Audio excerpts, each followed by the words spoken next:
Assalamualaikum warahmatullahi wabarakatuh. Selamat pagi semuanya. Perkenalkan nama saya Ringzara Nafisa dengan NIM 12120201810 dari UIN Nusa Gunung Jati Bandung, Fakultas Tarbiyah dan Keguruan, Prodi Pendidikan Agama Islam semester 2 kelas E. Di sini saya akan membahas materi tentang peserta didik dalam pendidikan Islam. Video ini diajukan untuk memenuhi tugas kuliah ujian tengah semester mata kuliah Ilmu Pendidikan Islam dengan dosen pengampu Haji Yudi Irfan Daniel Esos MAG.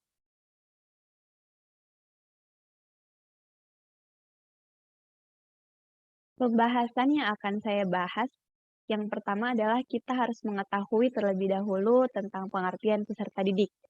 Pengertian peserta didik dari sudut pandang pendidikan Islam diantaranya adalah yang pertama, al-muta'alim, yaitu orang yang sedang diajar atau orang yang sedang belajar. Eh, Al-muta'alim erat kaitannya dengan mu'alim, karena mu'alim adalah orang yang mengajar, sedangkan al-muta'alim adalah orang yang diajar. Nah, kewajiban menuntut ilmu ini di dalam Islam terdapat dalam sabda Rasulullah SAW yang berbunyi, "Thalabul ilmi fardhatun 'ala kulli muslimin wal muslimat," yang artinya menuntut ilmu itu adalah wajib bagi muslim laki-laki maupun muslim perempuan. Yang kedua adalah mutarobi, yaitu orang yang diasuh atau orang yang dipelihara. Definisi mutarobi ini adalah lawan dari definisi murobi, yaitu pendidik atau pengasuh. Sedangkan mutarobi adalah yang dididik atau yang diasuh. Yang ketiga adalah muta'adib, yaitu orang yang diajarkan adab-adab kesopanan. Jadi seorang peserta didik juga harus diajarkan tentang akhlak, tentang adab-adab kesopanan terhadap sesama, terhadap yang lebih tua maupun terhadap yang lebih muda. Nah, selanjutnya adalah pengertian peserta didik menurut para ahli. Yang pertama, menurut Ahmad Tafsir, peserta didik adalah murid, bukan pelajar, anak didik atau peserta. Pemakaian murid dalam pendidikan mengandung kesungguhan belajar, memuliakan guru, keprihatinan guru terhadap murid. Dalam konsep ini wajib dalam perbuatan mengajar dan belajar terdapat keberkahan tersendiri. Sebutan murid lebih umum sama halnya dengan penyebutan anak didik dan peserta didik. Istilah murid memiliki ciri khas tersendiri dalam ajaran Islam. Jadi, menurut Ahmad Tafsir ini, murid itu bukan hanya anak didik atau peserta didik saja, tapi juga mengandung kesungguhan dalam belajar, memuliakan guru, adab dan kesopanan yang tadi disebutkan di pengertian yang pertama.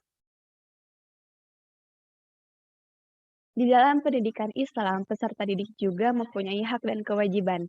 Nah, di sini yang pertama saya akan menjelaskan tentang hak peserta didik.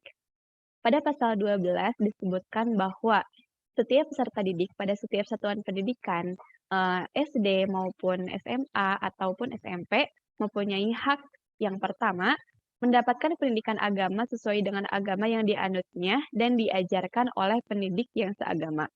Yang kedua, mendapatkan pelayanan pendidikan sesuai dengan bakat, minat, dan kemampuannya.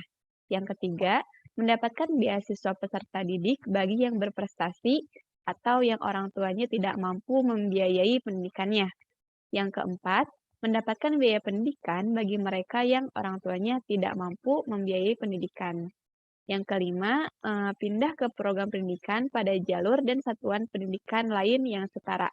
Dan yang keenam, menyelesaikan program pendidikan sesuai dengan kecepatan belajar masing-masing dan tidak menyimpang dari ketentuan batas waktu yang ditentukan.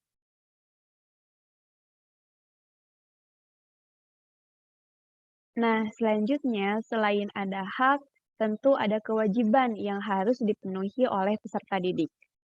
Menurut Al-Ghazali dalam kitabnya Ihya al-Ulumuddin dan Minhaj al-Amal, menjelaskan kewajiban anak didik pada bagian khusus, yaitu yang pertama, mendahulukan kesucian dari kerendahan akhlak dan sifat-sifat yang tercela. Yang kedua, bersedia merantau untuk mencari ilmu pengetahuan. Yang ketiga, jangan menyombongkan ilmunya dan menentang gurunya. Dan yang keempat, mengetahui kedudukan ilmu pengetahuan. Nah, dari beberapa pemikiran Al-Ghazali tadi dan juga hak dari pasal 12 di atas, dapat dipahami bahwa seorang peserta didik dalam perspektif pendidikan Islam tidak hanya menuntut dan menguasai ilmu tertentu secara teoritis, akan tetapi lebih dari itu, ia harus berupaya untuk mensucikan dirinya, sehingga ilmu yang akan ia peroleh memberi manfaat baik di dunia maupun di akhirat. Oleh karena itu, pendidikan agama Islam sangat mengutamakan akhlak seorang peserta didik. Nah, akhlak tersebut harus diawali dari niat peserta didik itu sendiri, di mana niat itu menuntut ilmu tersebut haruslah semata-mata ikhlas karena Allah Subhanahu wa taala, bukan karena tujuan-tujuan yang bersifat duniawi. Contohnya hanya untuk mendapatkan pendidikan tinggi, hanya untuk mendapatkan pekerjaan yang layak dan penghasilan yang besar, tidak hanya itu.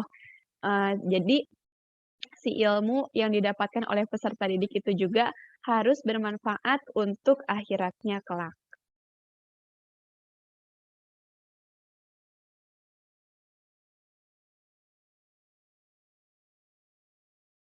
Nah, sebelumnya tadi kan sudah dibahas, tentang akhlak yang harus diberikan kepada peserta didik, yang harus ditanamkan kepada peserta didik.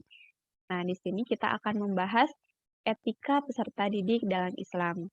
Jadi, etika itu, sangat penting ya, sangat mempengaruhi perkembangan manusia. Etika memberikan orientasi pada manusia bagaimana seorang menjalani hidup ini. Etika dapat diterapkan dalam segala aspek atau sisi kehidupan kita, sehingga etika dapat dibagi menjadi beberapa bagian sesuai etika manusianya. Nah, etika peserta didik adalah sesuatu yang harus dipenuhi dalam proses pendidikan. Dalam etika peserta didik mempunyai kewajiban yang harus dilaksanakan oleh peserta didik. Nah, di sini saya akan membahas etika apa saja sih yang harus dimiliki oleh peserta didik. Yang pertama, peserta didik hendaknya senantiasa membersihkan hatinya sebelum menuntut ilmu.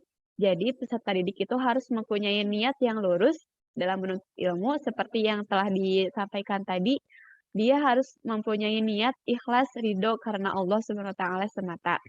Yang kedua, tujuan belajar hendaknya ditujukan untuk menghiasi roh dan berbagai sifat keutamaan. Yang ketiga, memiliki kemauan yang kuat untuk mencari dan menuntut ilmu di berbagai tempat.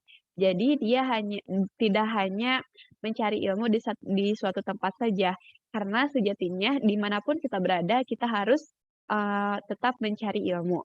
Nah, yang selanjutnya, setiap peserta didik wajib menghormati pendidiknya atau gurunya. Ini adalah salah satu akhlak yang penting dalam kehidupan peserta didik, bahwa dia tidak hanya mendapatkan ilmu dari gurunya, tapi dia juga harus menghormati dan memuliakan gurunya.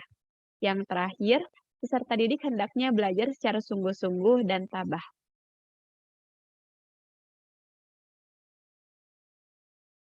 Kesimpulan pembahasan yang telah saya sampaikan tadi adalah peserta didik dalam pandangan Islam diarahkan pada sifat aktif, bukan pasif. Islam mengajarkan peserta didik untuk belajar agama, ilmu jiwa, dan ilmu alam, dan tentang manusia serta alam. Semua itu sebagai bukti bahwa peserta didik dalam konsep Islami haruslah aktif dan dinamis dalam berpikir, belajar, menerangkan, meneliti, mencoba, menemukan, mengamalkan, dan menyebarluaskan aktivitasnya. Dan sebagai sarana formal dari tiga komponen atau unsur dalam sistem pendidikan Islam tersebut dalam melibatkan unsur sekolah. Jadi, peserta didik di dalam Islam itu tidak hanya diajarkan secara teoritis atau hanya ilmu tertulis saja, tapi juga ilmu roh dan juga ilmu tentang ketuhanan yang harus ditanamkan dalam hati peserta didik dan juga diamalkan dalam kehidupan sehari-hari peserta didik tersebut. Mungkin sekian yang bisa saya sampaikan, semoga bermanfaat. Terima kasih. Wassalamualaikum warahmatullahi wabarakatuh.